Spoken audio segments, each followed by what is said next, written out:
Hi, and in this MicroVid, we'll be continuing with the topic of breathing mechanics, specifically looking into the process of inspiration.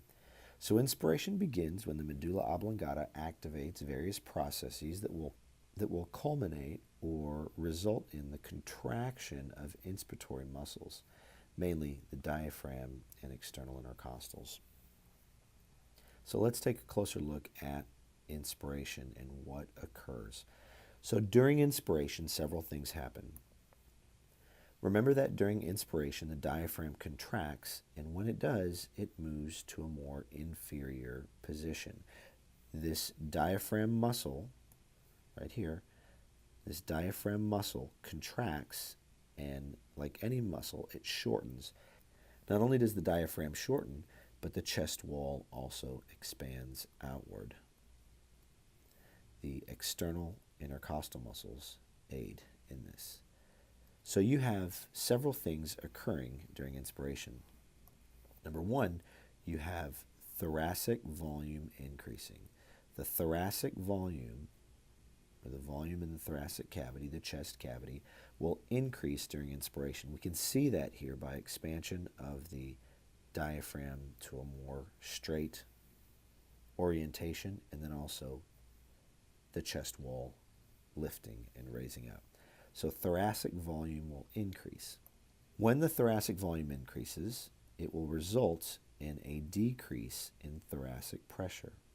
So by increasing the volume, we are decreasing the thoracic pressure. And finally, because we're decreasing thoracic pressure, this will also cause a concomitant decrease in alveolar pressure. Now, the reasoning behind that is because in the intrapleural space, right here marked by these X's, in the interpleural space, there's a negative pressure. There's a negative pressure in the intrapleural space. So X is the intrapleural space.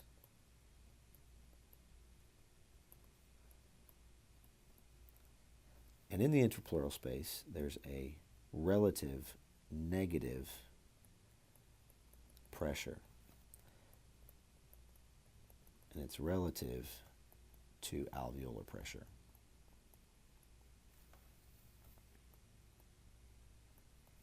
So the intrapleural space has a negative pressure relative to alveolar pressure.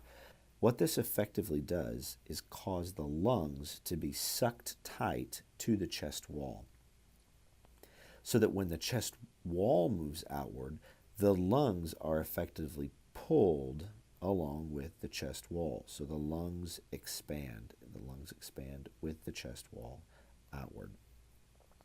Once again, this is going to pull open the functional units of the lung, which are the alveoli. And when you open up the alveoli, and here, let's draw a single alveolus.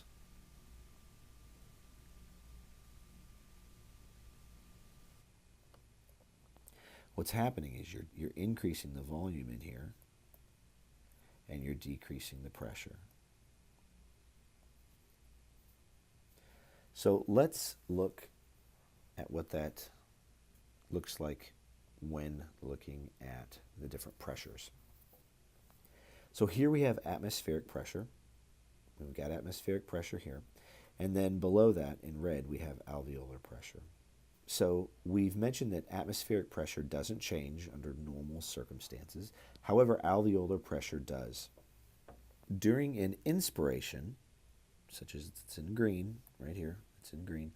During an inspiration, what we're doing is we're dropping or lowering alveolar pressure below atmospheric pressure. So we're dropping alveolar pressure, right here, we're dropping alveolar pressure below atmospheric. This is going to create a gradient. So if this is atmospheric pressure, right here, this line, what we're doing is we're decreasing alveolar pressure to below atmospheric pressure. So then what will happen? Well, now we've created a gradient.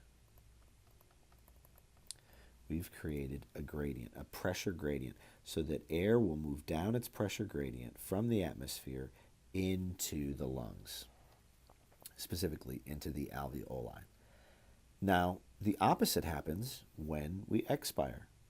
If this is, once again, this line is atmospheric pressure, what we're doing is, you can see here in the blue, right here, you can see over here in the blue, what we're doing is we're increasing alveolar pressure above atmospheric. So if we're over here using this same example, what we're doing with alveolar pressure now is we're increasing it above atmospheric pressure. So what's going to happen there? Well, the same thing will occur. Air will move down its concentration gradient from the alveoli into the atmosphere. So here we have alveolar pressure, transpulmonary pressure, and intrapleural pressure in the context of inspiration and expiration. So on the left-hand side we have inspiration, and on the right-hand side we have expiration. So we know that alveolar pressure changes. It increases with expiration and decreases in inspiration relative to atmospheric pressure. We also know that intrapleural pressure, we also know that interpleural pressure is relatively negative to alveolar pressure. It's important to note that intrapleural pressure reaches its most negative, meaning -6 right here compared to alveolar pressure, during the transition between inspiration and expiration. So at maximal inspiration, at the end of that, that is when intrapleural pressure is the most negative. Okay? And then transpulmonary pressure is the difference between alveolar pressure and intrapleural pressure. And we can see here that transpulmonary pressure is greatest at maximal inspiration. It's important to note that the reason that interpleural pressure, which is the pressure in the interpleural space right here, is greatest at maximal inspiration, because as the lungs are stretched out, so the lungs are pulled open by the chest wall and the diaphragm, the actions of the chest wall and the diaphragm, those inspiratory muscles are contracting, pulling open the lungs. Remember that the lung still has an inward recoil due to elasticity and surface forces. So even though there's an inward recoil, it's being pulled outward. And so think of that as a rubber band. As you pull a rubber band and stretch it more, it's going to increase the force of recoil once that force that is pulling it open is released. So make sure that you understand that as you increase lung stretch, or by increasing lung stretch, you are increasing lung recoil.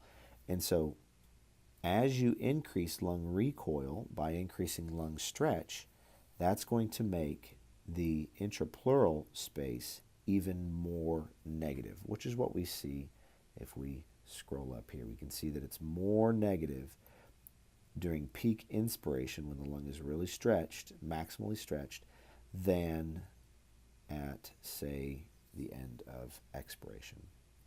I hope this has been helpful.